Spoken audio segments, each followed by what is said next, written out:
Did you know that 40% of the United States food supply goes to waste?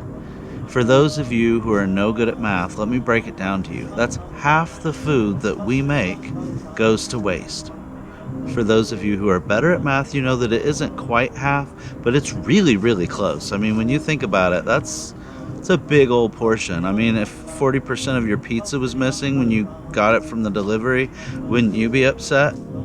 So one of the things we can do is be conscious about food waste so that we can help prevent it. The first way that you can prevent food loss is to simply stop buying as much food. The thing is, if you're wasting 40% of your groceries, that means that your grocery bill could really be saved if you only bought that which you're actually using.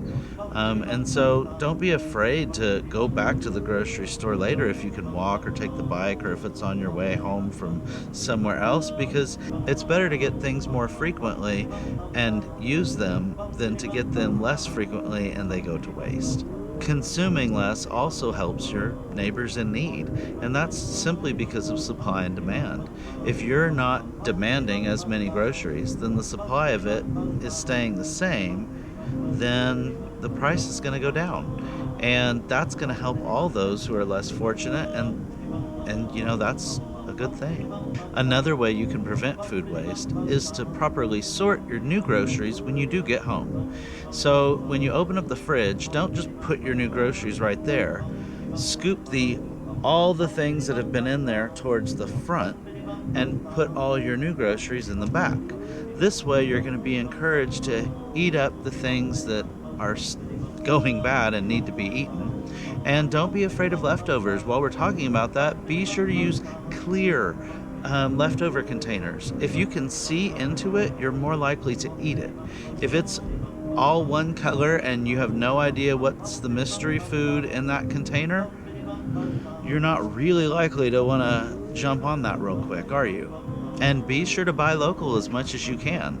The more you can minimize the time that your food has spent on a truck or in a plane or on a boat before it got to you, the better chances you have of it not spoiling while you have it. So if you can find a local farmer, a local farmer's market, somewhere where you can get produce, that's awesome, because you know it's much fresher from the moment you got it. Plus, you can know if they've grown theirs with terrible pesticides or if they've done organic or whatever you prefer. And lastly, when you do have food waste, compost what you can. Now, you can't compost meat and bones and dairy, but everything else you can put into a compost bin, or you can feed it to worms in a vermicomposting bin, or you can send it off to be composted somewhere else. But be sure that it's going to the right place, because if it's going to the landfill, it's going to get trapped where it can't breathe, and it's not going to decompose properly, and it's going to become methane. So if we're going to talk about preventative measures that we could be doing as a human race, food waste is a really good place to start. So be sure to prevent food waste as much as you can. I'm the Green Tip Guy, and this has been your Green Tip of the Week.